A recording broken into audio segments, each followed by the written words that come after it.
It is really good to see you. Hi, everyone. Dr. Kim Ritigliano here at SUNY Empire State College, and it's my privilege to bring to you Pamela Lanier. Pamela is General Counsel for the Asbel Companies way out west in Missouri. And I asked Pamela to talk with us today because she had, until very recently, a job opening at her company. And she's gone through the process of deciding what the position is, writing the job ad, screening candidates, interviewing candidates, and just yesterday selected the next superstar for her company. So welcome, Pamela. Thank you so much. It's a pleasure to be here. Thanks, Kim. And please speak up so everyone can hear you. I wouldn't want them to miss a single thing you have to say. So tell us, please, if you would, about you and the Asbel Companies. Of course, thank you. For myself, I am the General Counsel of the Asbel Companies, as you said. I've held that position for the last couple of years. As General Counsel, I am their attorney. I also am, at present, their hiring manager. It's a small company in terms of people, not so small in terms of revenue. And so we're very proud of the growth, especially in the last couple of years, that the company has enjoyed. And so we're looking to increase the team with particular individuals. Not just anybody can work here. That's what we always say. But we also need a lot of talented folks. I was tasked with working with the division manager to select the next customer service envoy for the division. And the division that we're talking about is Compliance One. Compliance One is an environmental services and consulting division of Jeff Asbel Excavating and Trucking, which is, as it sounds, an excavating and trucking firm. We haul dirt, and in Compliance One, we specialize in dirty dirt. So we make sure what we do is we clean up Missouri, Kansas, Oklahoma, and Arkansas. So we are cleaning up the heartland of America, and we're proud of that. Wow, what a great mission to have. Yes. And I noticed you used the word customer service envoy, which Yes. Frankly, I don't think I've heard that as a job title for maybe ever, or certainly not for a long time. So tell us about that and how you chose that as a title and what that job really is all about. Well, we were looking for somebody who could work inside of our company, but for some of our select customers. And so that person had to be flexible enough to participate with the customer in the customer's business. And we were looking for, so if you think of the word ambassador, it's close to that, but we really wanted to tie that person even closer to the customer with ourselves. So that really this person will be able to accomplish customer service tasks and be billed for those tasks. This is not an administrative burden on our company. This is actually a service that we will be billing out for. And so because of that, this is not just this is not a person who would be able to sit back. This person needs to go out, seek tasks, and accomplish them. And it has a customer service mission for sure. And some of those service tasks are administrative in nature.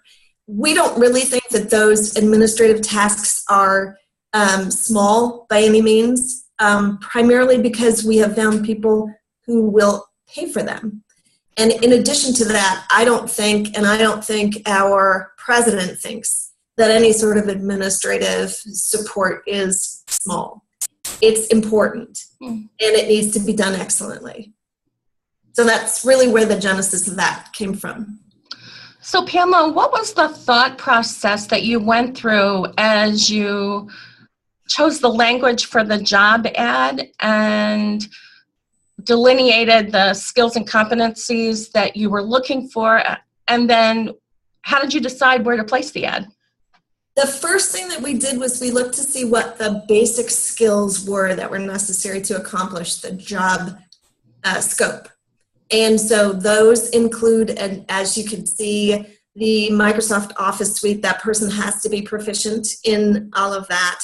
That person needs to be an effective communicator, both in terms of written skills and also verbal skills. The person has to have, and this was difficult to articulate, this next piece came across in the interview, not as much in the ad, but this person needs to have what I think you and I have spoken about in the past, a servant leader sort of attitude. In other words, this person needs to be clear that serving people is a privilege and it is not a burden. And so that will come across in a conversation. It's hard to advertise for that. And we were pretty sure that we weren't going to be able to do that. However, we thought we could use language that would be dynamic and living and express the challenge that it is, because some of our clients are rough and tumble folks. They're some of them live inside of railway companies. They're people who might not even be able to articulate what it is that they need, but somebody who's looking out for them could see what they would need and be able to provide it. And so we were hoping that with the ad, we could express that and attract the right kind of applicants. And as I'm sure our conversation will progress, I'll be able to tell you, yes, we believe we found the perfect person for this job. So it sounds to me like this is really all about, you know how in real estate they say location, location, location?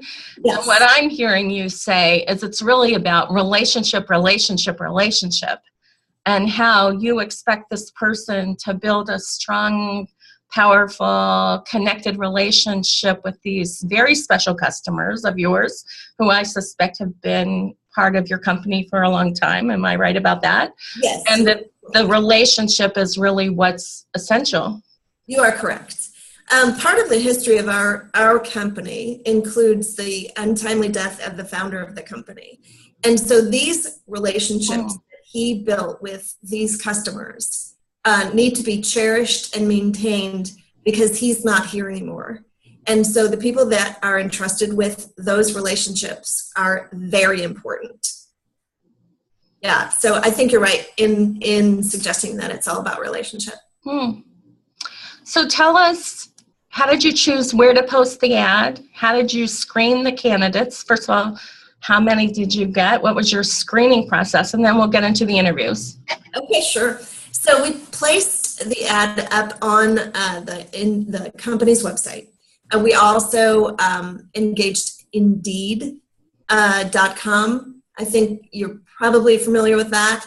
And then there were a couple of local, when I say local, they're primarily regional, similar sites to that you probably wouldn't have access to. And the reason we chose those was this position would not come with a relocation package. So we really were interested in focusing on local talent. As we collected the resumes, we wanted to see more people than you would normally see. And by that I mean, ordinarily you would sift through the resumes and make sure that each person articulated in the resume that they had the proficiency in the Microsoft Office suite, that they had 2 years of customer service experience, all the things that were listed as requirements in the ad. You could see in the resume if, in fact, that was true. In addition to that, though, we wanted to be sure and include, actually cast a wider net to get a little bit more of a diverse population in terms of their prior experience. So if someone was not, and we did include a few people like this, if somebody did not have a customer service background, there was a reason why this ad called to them. And we didn't want to assume that we knew what that reason was. I'll give you an example. We did have an interview, an applicant who came to us with purely a dog background. And I mean that sincerely. She had spent her entire career working with dogs, training them, bathing them, grooming them, boarding them. And so part of why we invited her to interview was we wondered what called to her from this ad, why she thought she was qualified to do this, to perform this task, because this was people, this wasn't dogs. And so the conversation was very interesting. And what we found out was that her previous experience, while she trained dogs, her primary customer really were the dog's owners every single time. And so she was able to convince us that that's why she was there. And that made us feel great about that we had selected her for the interview. Because on first blush, it wouldn't appear that she'd be even remotely qualified for the job.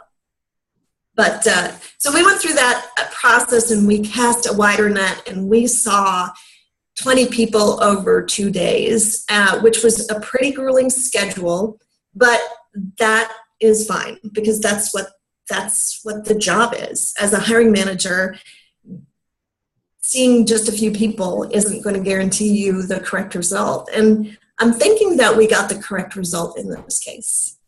So you distilled 20 from how many? What came in was a little bit over 100. So what we're talking about is about 20% of what came in is who we saw. And how did you screen out the other 80? What were you looking for that they didn't have, or how did you get down to such a small number from the pool? Sure. So one of the things that we noticed was length of resume. So if someone had just accomplished their bachelor's degree, for example, and had no experience out in the workforce at all, they were eliminated. And I'm not really sure if that was fair, if you would call it fair, but they obviously weren't able to articulate any relevant experience prior to that time. So what we were looking for, and okay, so your question was, how did we select those persons out? We had a pretty hard and fast basic requirements list that appears in the ad. And if those basic requirements didn't show up, except for in the odd case, like the dog lady, we would invite an occasional person. I think there were 3 of those folks, but most everyone else didn't meet the primary or basic qualifications listed in the ad. If that's Pamela, would you be able to share with us the ad so we can have it available for our students so that they can see what your actual requirements were, the language that you chose? Because I think you chose some pretty unique language, and that will be helpful to them. So I did look on the website and saw the ad wasn't there, so I knew you had filled the position. So we'll hear about that as we go along. Yes, I will send that on to you. Thank you. Okay, so they didn't meet the minimum qualifications for some reason or another. What about the quality of the written communication that you found in the cover letters, in the resume? Were you impressed, not impressed? Did some of the 80 that you didn't consider not present themselves well in that case? Yes, and that's a really good point. So in resumes, if people have misspelled words, if they are, and I would imagine that this isn't true for any position, but in a position that requires excellent written communication skills, that resume needs to be flawless in terms of spelling, in terms of grammar. Sorry about that. And what we're looking for is a set of statements within that resume that communicates a point. There needs to be some point to every piece of experience on that resume, because if it's just a collection of words and it really does nothing to convince me to see that person, I can tell that they're not going to be very effective in their own communication, if that communicates. Could you tell the applicants who had taken the time to, as we call it in our course, create a personal brand and were at work in conveying that brand to you through the written communication? I do think so. And up until the time that we've spoken about that, you and I, Kim, I didn't ever consider that. But in looking forward, I will be looking for that specifically. I believe that each person, after you and I have spoken, actually does possess a brand. And they're either promoting it, improving it, honing it, or, they're sort of sitting back and letting it languish, if you will. So I think that that's absolutely accurate. So let's go in a slightly different direction, and then I want to get to your actual criteria when you were conducting the interviews. But imagine someone sees your ad and wants to apply, but we encourage students to take the time to really analyze ads carefully, because someone, as you said, there's the words, but there's also what's conveyed between the lines about the company, about the mission, about the kind of person that they're looking for. So how would you expect a potential applicant to both review the ad and then prepare, assuming that person has been chosen for an interview? How would you expect them to determine their level of mastery, for example, given you want someone who's not just good at relationships, but great at relationships? You want someone who's not just good at written communication or giving presentations, but someone who's excellent. So what would you anticipate would be going on the applicant side, or at least what would you hope would be going on? That's a really good question, because a lot Can we just talk a little louder, please? Sure. That's a good question, because what we found in the successful applicants, and we can talk more about that as far as getting down to a select few and then finally making the decision. But what we heard and appreciated about the people who were prepared and then ultimately qualified for this is that there was research that they did, both in terms of the company. So obviously the company has a website. And then if they were very determined, what they could do is research further the founding, the basis, the genesis of the company. That was impressive. So I would definitely suggest that an applicant do that. And even though you might say to yourself, well, every company has a website, the person who is the applicant needs to research that website and know what's on it. There were successful applicants who knew, for example, that one of the spills we took care of locally was a spill. So remember, this is an environmental services and consulting firm that I represent. We cleaned up hot sauce. And so there are pictures of this hot sauce spill and the cleanup on the website. And if they went to the website, they would know about that. And so there were very intelligent questions that were posed, was that dangerous? How did it smell? All that kind of interesting, you could tell that the homework had been done. And Pamela, so, yeah. Did you say hot sauce? Hot sauce, Frank's hot sauce. Like a barbecue sauce? Well, hot sauce, yeah. Hot sauce. Yeah. Somehow volumes of it spilled. Volumes of it spilled, and it was a combination. There was a contaminant that entered into a container and caused an explosion, and so it was a messy spill. Oh my goodness. Yeah, and it was outdoors, and our people cleaned it up. So outstanding applicants would know that story, or at least have some information. Part of it. Yeah, and outstanding applicants would have a piece of that story and then intelligent questions about it.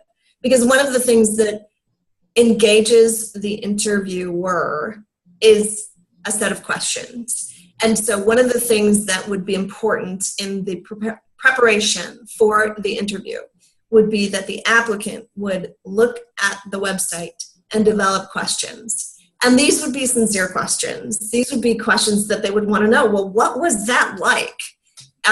The hot sauce thing, So the other thing that I would imagine that goes on with preparation is that one would take a second look at the resume, even the one that they already submitted.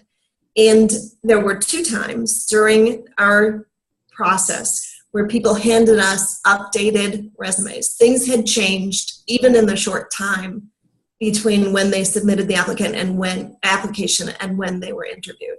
So these were up to the minute changes that they wanted us to see for one reason or another. So I would, if I was the applicant, that is something that I would definitely recommend, is to review what you've already submitted and determine if you want to update that, and then bring in the updated version. The other thing I would do is ask yourself, why do you want this position? Because that question is going to be asked.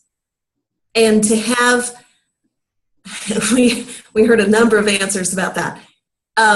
Because I want security, because I want a job, because I'm unemployed, those are all good answers, but they're not going to win the day. Why do you want this job? Of course you want a job, but why do you want this job? And if you're not sure, then we haven't done our job in terms of articulating what the job is. So that's on us if you're not sure. Or there may not be a match. That could be too. Boy, it sounds like the interviews were fascinating, and that you conducted 20 over 2 days is very ambitious. Well, and it sounds like that would be tiring, but to tell you the truth, it wasn't. It was engaging. There were 2 of us conducting the interviews. Can I pause this for a minute? Sure. Okay, thanks. I will be right back. Okay.